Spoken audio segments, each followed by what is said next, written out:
잠언 1장 31절로 33절입니다.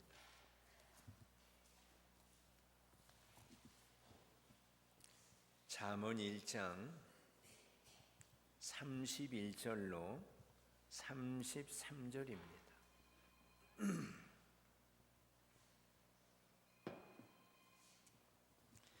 제가 봉독해 드리겠습니다.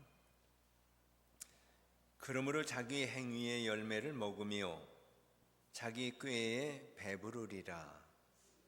어리석은 자의 퇴보는 자기를 죽이며 미련한 자의 안일은 자기를 멸망시키려니와 오직 내 말을 듣는 자는 평안히 살며 재앙의 두려움이 없이 안전하리라.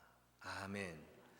자, 우리 옆 사람에게 인사하겠습니다. 잘 되고 있습니다.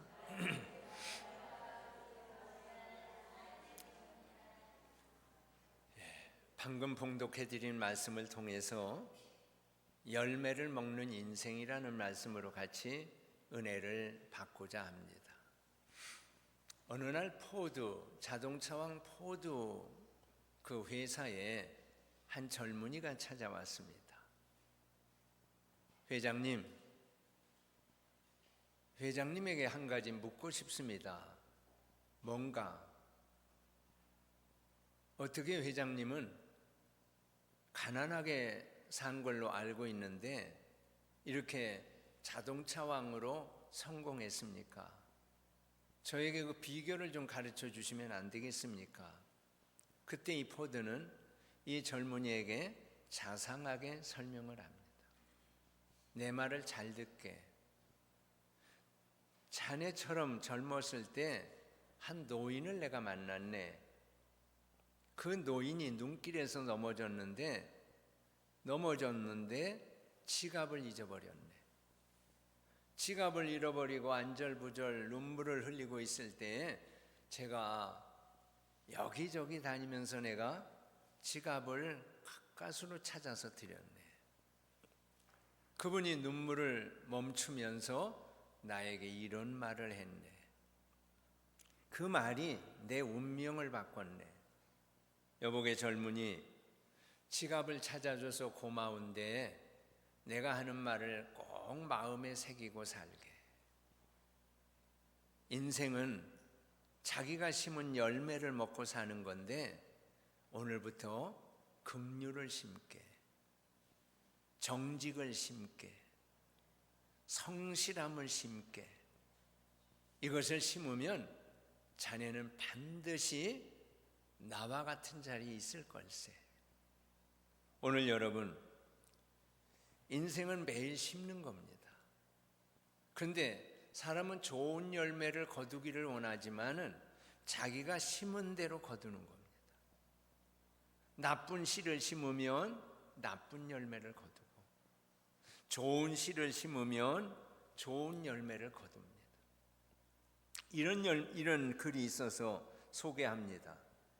신뢰를 원하면서 거짓을 심고, 건강을 원하면서 방치를 심고, 평안을 원하면서 분노를 심고, 축복을 원하면서 불순종을 심고, 성장을 원하면서 말씀을 멀리하는 씨앗을 인간들은 심고 있다. 그래서 오늘 잠언 1장 31절로 33절은 특별히 여러분 잘 들으시기 바랍니다. 오늘 이 말씀을 어떻게 삶에 적용하느냐에 따라서 120세 시대의 여러분의 운명이 달라집니다. 오늘 지혜를 거절한 인생이 어떤 열매를 먹는지, 지혜를 듣는 자가 어떤 인생이 되는지에 대한 말씀입니다. 오늘 첫 번째 우리에게 주시는 말씀은 인생은 자기 행위의 열매를 먹습니다. 이것은 그 사람의 IQ 문제가 아니에요. 가문의 문제가 아닙니다. 자, 31절 말씀 보세요. 그러므로 자기 행위의 열매를 먹으며 자기 꾀에 배부르리라. 여기서 핵심은 이것입니다. 하나님은 억지로 벌을 내리지 않는 분이에요. 아니, 하나님이 사랑의 하나님이, 거룩한 하나님이, 선한 하나님이 억지로 왜 벌을 내립니까? 사람이 벌을 받는 것은 행위의 열매예요. 축복을 받는 것도 행위의 열매예요. 그러니까 여러분, 열매를 먹는다는 것은 두려운 일입니다. 뭐냐면 열매는 잠깐 스쳐가는 것이 아니에요. 열매는 내가 먹고 내 몸이 되고 내 삶이 되고 내 인생이 되고 내 운명이 되는 것이 바로 열매예요. 이것을 특별히 우리가 다 필요하지만은 젊은이들에게 더 필요합니다. 우리 창훈이나 주성이가 오늘부터 이 열매를 심게 되면 가문의 영광이 됩니다. 자, 한 청년이 신용카드를 처음 만들었습니다. 조금만 쓰고 갚지 하다가 처음에는 10,000원, 20,000원, 30,000원 이렇게 쓰다 보니까 돈 쓰는 재미가 생겼어요. 결국에는 많이 쓰게 됩니다. 이 카드로 막고 저 카드로 막고 감당이 안 돼요. 연체가 돼요. 나중에는 신용불량자가 됩니다. 그 청년이 갑자기 신용불량자가 된 것이 아니에요. 저는 잘못된 습관의 씨앗을 심었기 때문에 신용불량자가 된 거죠. 아담과 하와가 왜 에덴에서 축복을 하나님은 허락했는데 왜 누리지 못했습니까? 불순종의 씨앗을 심었기 때문이죠. 불순종의 씨앗을 심은 결과 상고의 열매, 땀 흘리는 열매, 저주의 열매, 추방의 열매를 거둡니다. 왜 사람이 강경화가 올까요? 음주의 씨앗을 심기 때문이죠. 왜 폐암이 올까요? 흡연의 씨앗을 심기 때문이죠. 이건 누구를 탓할 필요가 없어요. 자기가 심은 씨앗을 자기가 거두는 거죠. 죄의 열매는 처음부터 큰 열매로 오지는 않습니다. 처음에는 작은 씨앗이 나중에는 큰 열매가 되어서 나를 무너뜨리죠. 그래서 좋은 열매를 심으려면 하나님 앞에 서야 돼요. 하나님 앞에 서는 것이 바로 예배입니다.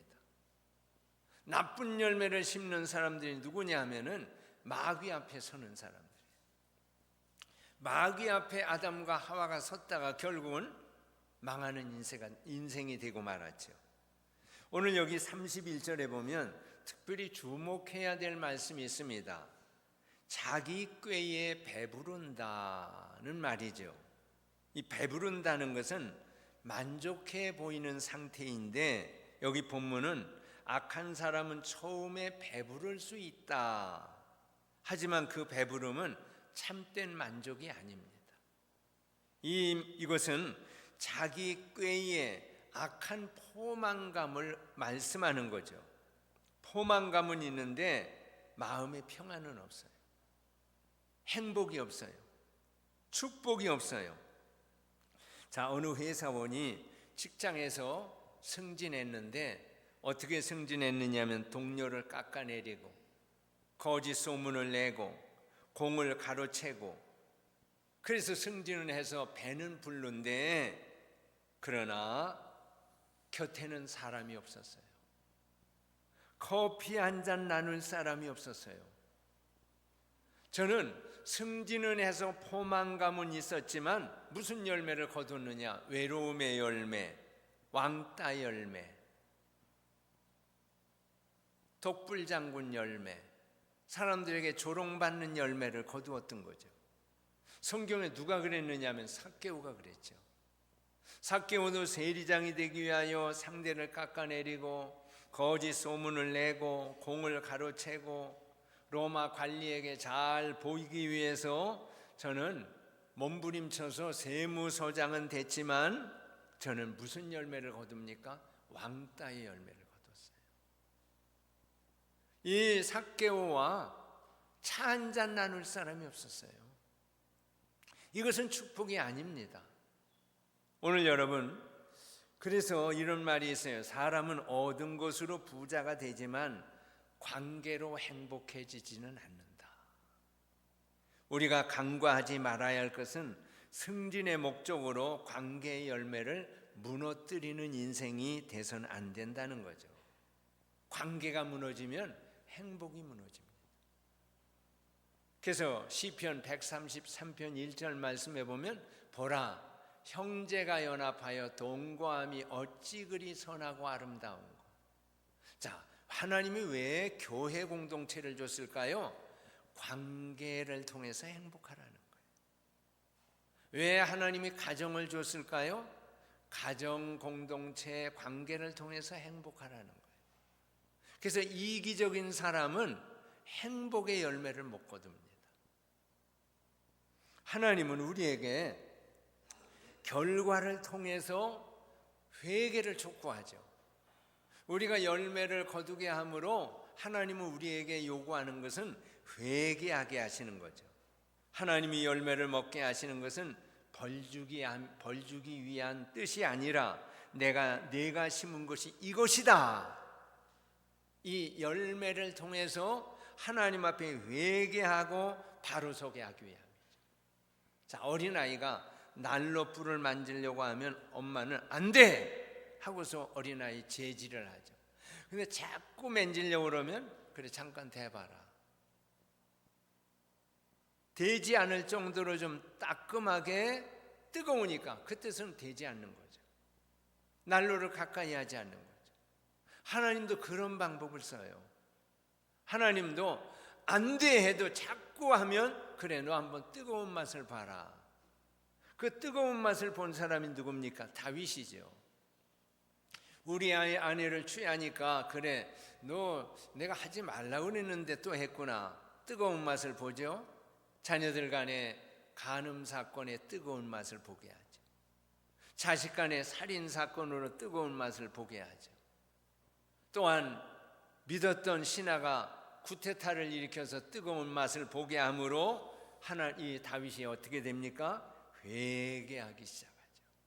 오늘 여러분, 우리가 때로는 고통의 열매를 거둘 때 환경을 탓하지 말고 내가 무슨 씨앗을 심었는지를 한번 생각해 봐야 해요. 내가 나쁜 씨를 심어가지고 이런 열매를 거두는구나 했을 때는 회개하고 바로 설 때 하나님은 좋은 열매를 거둘 수 있도록 바꿔주시는 거죠. 이것이 인생의 삶이에요. 자, 두 번째는 우리에게 주시는 말씀은 우리 한번 따라합시다. 성실하게 좋은 씨앗을 심으라. 예, 씨앗을 심는데 심었다 말았다가 아니에요. 성실하게. 그래서 32절 말씀 보면 어리석은 자들의 퇴보는 자기를 미련한 자들의 안일함은 자기를 멸망시키느니라. 여기 퇴보라는 말은 성실함이 없다는 거죠. 여기에 주목해야 될 두 단어가 있습니다. 퇴보와 안일함. 퇴보는 뒤로 물러가면 무너지는 상태를 말하는 거죠. 망하는 상태를 말하는 거죠. 안일함은 이 정도면 됐다. 경고를 무시하는 것을 의미하죠. 퇴보는 갑자기 퇴보가 되지 않습니다. 조금씩 사람이 하루아침에 무너지지 않습니다. 작은 타협, 반복, 습관, 성격이 운명을 만들어내는 거죠. 강이 처음부터 펑! 꽝! 하고 터지지 않습니다. 작은 틈으로 물이 떨어지면서 그 공간이 커지면서 뚝이 터져버리는 거죠. 신앙도 똑같습니다. 예배 한번 빠지면 어떨라고, 주일 한번 범하는 거 뭐 하나님이 이놈 하시겠나, 기도 하루 안 해도 뭐 그걸로 내가 벼락 맞을까, 말씀 안 읽어도 뭐 그것 때문에 하나님이 나를 지옥 보낼까. 이 작은 안일함이 내 신앙의 뚝을 무너뜨려 내버리는 거죠. 명언에 보면 이런 말이 있어요. 큰 죄는 갑자기 짓지 않는다. 작은 타협이 큰 길을 만든다. 베드로가 처음부터 예수님을 저주하지 않았어요. 멀찍이 따라가는 일부터 시작해요. 불신자와 동석하면서부터 예수님을 부인하고 예수님을 저주하기 시작하죠. 오늘 여러분, 그래서 신앙은 타협하지 말아야 합니다. 사드락 메삭 아벳느고가 저가 믿음의 대장부가 될 수 있었던 것은 이제 느부갓네살왕이 타협을 시도했을 때 이제라도 나팔 소리가 나면 꾹뻑만 해라. 얼마나 쉬운 타협입니까? 그때 사드락 메삭 아벳느고는 왕이요, 우리는 대답할 필요가 없습니다. 우리를 저 풀무불 속에 던져놓을 것 같으면 하나님이 능히 건져내실 것이고, 그리 아니하실지라도 금신상에게 절하지 않겠습니다.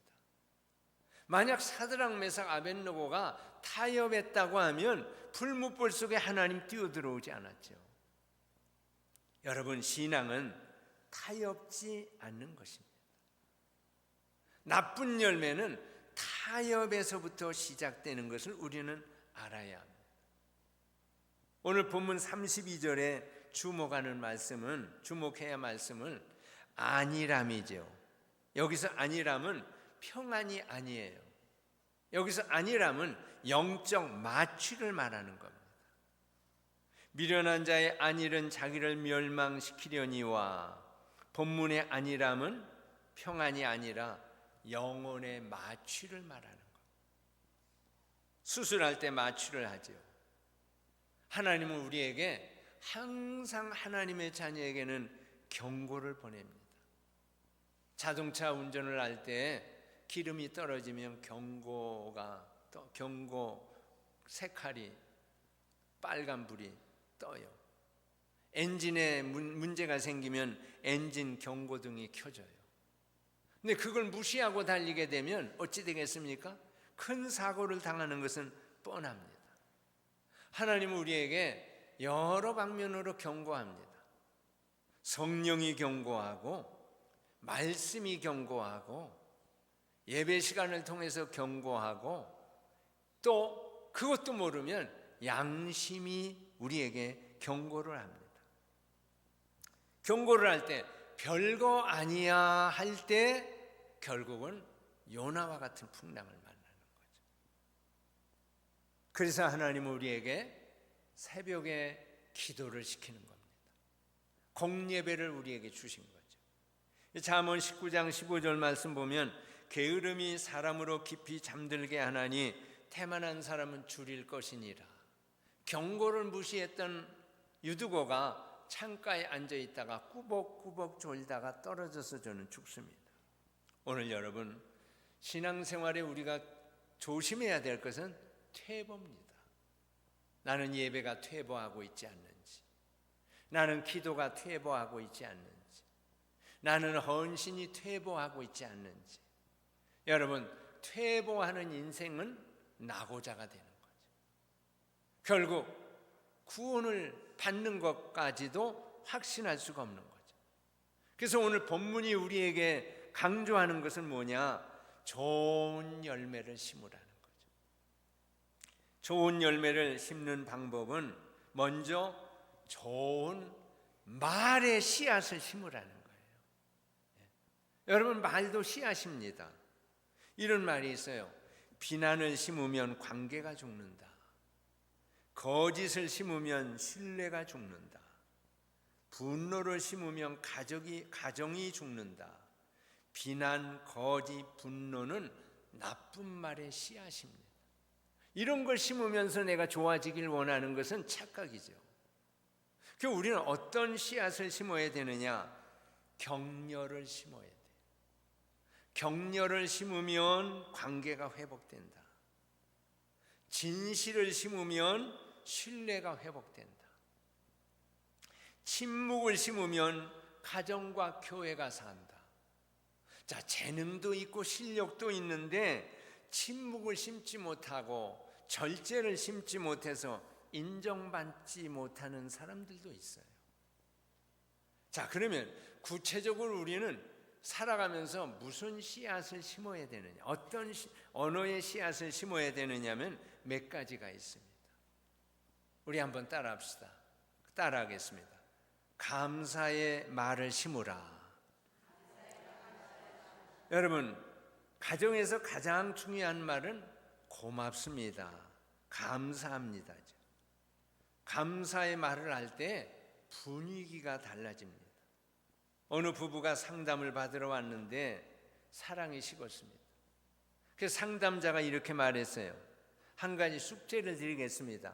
오늘부터 집에 돌아가서는 부부에게 서로 간에 감사합니다 말을 계속 심으십시오. 한 달이 지났는데 가정 분위기가 바꿔졌어요. 이제 그 상담사를 찾아가지 않아도 되었어요. 존 F 케네디는 이렇게 말합니다. 감사는 단순한 예의가 아니라 최고의 미덕이다. 두 번째 우리가 심어야 될 씨앗은 격려의 씨앗을 심으라.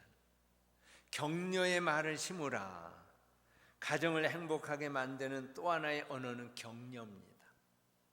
잘했어, 수고했어, 괜찮아, 나는 너를 믿는다.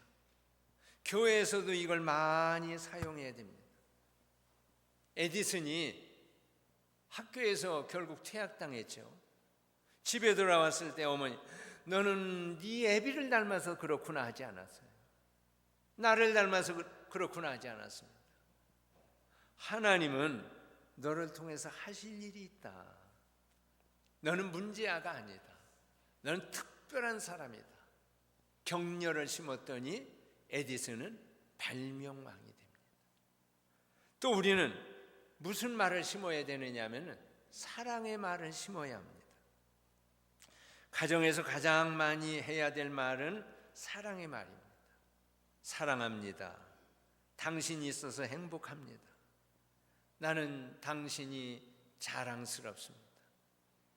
자, 우리 옆 사람에게 한번 인사하겠습니다.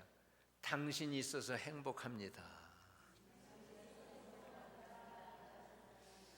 어느 아이가 문제가 발생했는데 부모님들이 이제 선생님을 찾아갔습니다. 우리 아이가 이렇게 학교에서 문제입니까? 그때 이 선생님이 말했습니다. 그 아이를 사랑한다고 말한 적이 언제입니까? 생각이 안 나요. 오늘부터 돌아가서 아들에게 사랑한다는 말을 많이 하십시오. 그 후부터 아들은 놀랍게 변화되기 시작했습니다. 사람은 사랑한다는 말을 할 때 마음의 변화가 일어나기 시작합니다. 네 번째는 우리는 무슨 말을 심어야 되느냐면 축복의 말을 심어야 됩니다. 가정에서 저주의 말보다는 축복의 말을 많이 해야 됩니다. 넌 이것밖에 못하냐, 너는 안 될 것 같다, 이런 말보다는 하나님이 너와 함께한다, 너는 잘 될 거야, 하나님 도와주실 거야, 하나님이 너를 통해 큰 일을 하실 거야. 여러분, 야곱이 12명의 아들을 불러서 축복 기도를 합니다. 근데 먼저 우리가 생각해야 될 것은 야곱이 자녀들에게 축복한 기도의 분량이 다 다르죠. 그건 자식이 부모님에게 심은 대로 아버지는 축복 기도를 했어요. 그 아버지가 축복한 대로 아들의 미래들은 다 그대로 되었어요. 여러분, 한 사람의 인생은 한마디의 격려의 말로 바꿔질 수가 있습니다. 왜 우리가 축복의 말을 심어야 되느냐면은 신명기 14장 26절에 보면 이런 말이 있지요. 너희 말이 내 귀에 들린 대로 내가 행하리라. 말한 대로 하나님이 이루어 주시겠다는 거죠. 여러분, 나는 할 수 있다고 할 때에 우리 마음속엔 용기가 일어나게 돼 있어요. 나 자신에게도. 그런데 상대에게 이 말을 해줄 때 역시 상대도 나 할 수 있어, 하나님 도와주실 거야. 말은 두뇌를 움직이기 시작합니다. 또한 우리가 두 번째로 심어야 될 씨앗이 있습니다. 시간의 씨앗을 심어야 합니다. 게으름을 심으면 하나님이 주신 기회를 놓쳐버립니다. 보세요. 하나님이 엘리야에게 제사장의 기회를 줬는데 저들은 게으르고 나태하고 시간을 심지 못했어요. 하나님은 저들을 쓰지 않습니다. 시간을 잘 심는 사무엘을 제사장으로 씁니다. 그래서 시간은 금이라는 거죠. 여러분, 사람은 건강하고 오랫동안 쓰임받길 원합니다. 이런 사람이 누군지 압니까? 시간을 심는 사람입니다. 모세는 시간을 잘 심어서 120세까지 장수하며 크고 아름답게 쓰임받았습니다. 우리가 또한 심어야 될 것들이 무엇이 있느냐면은 양심의 씨앗을 심어야 합니다. 작은 부종을 심으면 마음이 무너지고 결국 큰 죄로 가죠. 전에 우리가 잔치를 할 때 그 기념품을 많이 했어요. 그릇. 서집사님, 서영복 집사님, 날 좀 봐요. 하나님 말씀이 들어가야 돼. 그 컵을 이렇게 가지고 왔는데 인쇄를 했어요. 손으로 이렇게 밀어보니까 인쇄가 지어져요. 그분이 교회 장로예요. 그는 무너지고 말았어요. 그는 신실하지 못했어요. 부정을 행했어요. 여러분, 하나님 앞에 정직하고 진실해야 하나님의 역사. 하나님은 이런 사람을 쓰세요. 그래서 히브리서 10장 38절 말씀 보면 나의 의인은 믿음으로 말미암아 살리라. 또한 뒤로 물러가면 내 마음이 그를 기뻐하지 아니하리라 하셨느니라. 여러분, 신앙이 살아있으면요, 살아있는 이 물고기는 볼을 뛰어넘어요. 그런데 죽은 물고기는 볼을 뛰어넘지 못하고 떠내려갑니다. 퇴보했던 백성들은 광야에서 다 죽고 말지만 그의 신앙이 전진하고 성실했던 여호수아와 갈렙은 가나안 땅에 들어가서 하나님의 축복을 다 누립니다.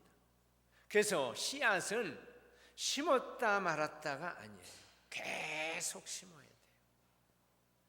그래서 씨앗은 성실하게 심을 때 하나님은 좋은 열매를 성실하게 역시 거두게 하는 것이 하나님의 뜻입니다. 자, 세 번째로 우리가 생각해야 될 말씀은 순종의 씨앗을 심으라는 거죠. 33절 말씀 보면 오직 내 말을 듣는 자는 평안히 살며 재앙의 두려움이 없이 안전하리라. 진짜 안전은 환경이 아니라 하나님 말씀에 순종하는 것이 안전이죠. 세상은 안전을 조건으로 줍니다. 돈이 있으면 안전하고, 보험이 있으면 안전하고, 권력이 있으면 안전하다고 하죠. 성경은 말씀을 듣는 자가 안전하다. 여기 듣는다는 것은 무엇을 의미하느냐 하면은 순종을 의미하는 거죠. 자, 운전을 할 때 요즘에는 내비가 없이는 운전할 수가 없죠. 내비는 정확하게 우리를 가르쳐 줍니다. 내비의 지시를 무시하게 되면 정한 시간, 정한 곳에 도착할 수가 없습니다. 시간을 낭비하고 기름을 낭비합니다. 그러나 내비의 안내를 받게 되면 안전하게, 정확하게 목적지에 도착할 수가 있습니다. 인생의 내비는 하나님 말씀입니다. 그래서 우리에게 말씀 듣는 예배를 허락해 주신 거죠. 시편 119편 105절 말씀 보면 주의 말씀은 내 발의 등이요 내 길의 빛이라고 했습니다. 말씀은 우리를 속박하는 것이 아닙니다. 말씀을 우리는 구속하는 것이 아니라 우리를 잘되게 하는 것이 하나님의 말씀입니다. 그래서 명언에 보면 이런 말씀이 있어요. 순종은 자유를 빼앗는 것이 아니라 방황을 끝내는 것이다. 인생은 실패하며 방황할 수 있어요. 하나님의 말씀이 방황을 끝냅니다. 길을 모를 때 내비가 방향을 멈추게 합니다. 그래서 오늘 본문에 보면 평안은 문제가 없는 상태가 아니라 하나님과 함께하는 상태다. 재앙이 없는 사람이 없어요. 이 땅에 사는 동안은 다 누구에게나 시련도 있어요. 그러나 시련이 있다 할지라도 말씀이 있는 사람은 흔들리지 않습니다. 하나님의 말씀은 영혼에 닫힙니다. 하나님의 말씀이 있는 사람은 흔들리지 않아요. 두려워하지 않아요. 불안해하지 않아요. 다니엘이 사자굴 앞에서도 흔들리지 않습니다. 왜? 말씀이 있기 때문이죠. 그래서 하나님은 우리에게 영혼의 닻을 줬는데 그것이 바로 하나님의 말씀입니다. 또 33절에 보면 재앙의 두려움이 없이 안전하리라는 말씀이 있는데 이 말씀은 아무 일도 안 생긴다는 말은 아니에요. 우리가 살아가면서 어려움이 있지만은 두려움이 나의 주인이 되지 아니하고 두려움을 극복할 수 있는 믿음과 은혜를 하나님이 주신다는 거죠. 세상에는 두 종류의 집이 있습니다. 반석 위에 세운 집, 모래 위에 세운 집. 반석 위에 세운 집은 아무리 창수가 나도 흔들리지 않습니다. 이것은 말씀을 듣는 안전은 내 실력이 아니라 하나님의 기초 위에 세웠기 때문이죠. 모래 위에 세운 집은 자기의 실력으로 사는 사람입니다. 결국 창수가 나면 그 모래 위에 세운 인생은 결국 솔로몬이 처음에는 반석 위에 세웠는데 모년에는 모래 위에 세웠을 때, 자기의 노하우 위에 세웠을 때, 자기의 실력 위에 세웠을 때 결국은 떠내려가는 인생이 되고 말았습니다. 배는 큰 배가 방향을 틀 때 시간이 많이 걸립니다. 왜? 배 자체가 길기 때문이죠.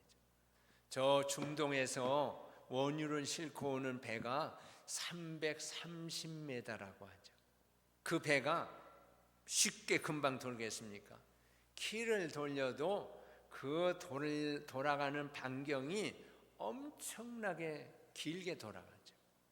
제가 무슨 말씀을 하고 싶으냐면 배는 금방 방향을 바꾸지 못하지만 반드시 목적지에 와서 있습니다. 신앙도 똑같아요. 작은 순종, 작게 행하는 이 헌신이 이것이 내 운명을 바꿉니다. 내 인생을 바꾸는 겁니다. 뭐 잠깐 5분 기도하는 것이 내 운명을 바꿀까요? 15분 기도하는 것이 운명을 바꿀까요? 이것이 쌓일 때 내 운명을 바꾸는 거예요. 내 삶을 바꾸는 겁니다. 그래서 오늘 본문에 보면 내 말을 듣는 자는 평안히 살며 안전하리라 이런 말이 있어요. 한번 따라하겠습니다.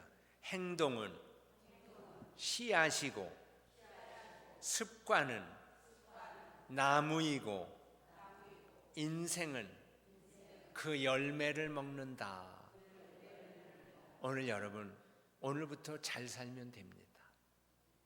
잘 살며 사는 것은 좋은 씨앗을 심으며 사는 겁니다. 이것을 일찍이 저 젊은 청년 때 깨달으면 카네기가 되는 거예요. 요셉이가 되는 거예요. 그래서 31절로 33절은 요약하면 이런 말씀입니다. 31절은 내가 심은 것을 내가 먹는다. 32절은 안일함과 나태함은 너를 죽인다. 33절은 말씀을 듣는 자는 안전하고 형통하고 반석 위에서 산다. 오늘 여러분, 이 우리가 전도 그 휴지 만드는 그 회사가 상호가 아주 좋은 이름을 지었어요. 그 이름이 좋은 열매, 좋은 열매. 제가 그걸 보는 순간 이 상호 참 잘 지었다. 오늘 여러분, 우리는 좋은 열매를 먹으며 살기 원합니다. 평생 동안 천국 갈 때까지 우리는 좋은 열매를 거두며 살아야 되는데, 좋은 열매가 무엇이냐? 복음입니다. 복음의 씨를 심는 자는 좋은 열매를 거두게 돼 있어요. 그리고 씨앗은 심었다 말았다가 아니라 성실하게 심어야 된다. 오늘은 심고 내일은 심지 않는 것이 아니라 평생 동안 좋은 씨앗을 심으면 평생 동안 따먹는다. 연금이에요. 연금 넣었다 말았다 하나요? 보험 넣었다 말았다 해요? 성실하게 연금을 넣으니까 지금 국민연금을 받는 거예요. 그리고 순종의 씨앗은 결코 손해가 아니다. 하나님의 말씀은 다 결과가 있다. 부모님이 자식에게 나쁜 것을 하라고 하는 부모가 어디 있습니까? 다 자녀에게 유익하기 때문에 순종하고 잔소리하고 권면하는데, 그대로 산 자식은, 이삭은 100배의 열매를 거두고 창대한 열매를 거두는데, 하나님 역시 아브라함이 하나님이 시키는 대로 순종했더니 저는 창대한 복을 받고 5대 복을 받고 저는 열방의 축복의 통로가 되었던 것과 같이, 오늘 여러분, 하나님의 앞에서 인생은 심는 거다. 나쁜 열매는 내가 심었기 때문이다. 좋은 열매를 거두기 위해서 좋은 씨앗을 성실하게 또 순종함으로 아브라함과 같은 열매를 거두고 한 시대 아름답고 귀하게 쓰임받을 수 있기를 주님의 이름으로 축원합니다. 기도하겠습니다. 우리는 무조건 살면 되는 줄 압니다. 오늘 솔로몬은 내가 모년에 망한 것은 나쁜 씨앗을 심어서 망했다고 저는 말합니다. 그러면서 나 같은 사람이 되지 말고 좋은 씨앗을 심고 성실하게 심고 순종함으로 심어서 축복의 열매를 거두라고 권면하고 있습니다. 오늘 우리 사랑하는 성도들이 이제 남은 여생 좋은 씨앗을 심어서 하나님의 축복을 거두고 남은 여생 복되게 살 수 있고 한 시대 아름답고 귀하게 쓰임받는 일꾼들로 세워 주옵소서. 예수님의 이름으로 기도하옵나이다. 아멘.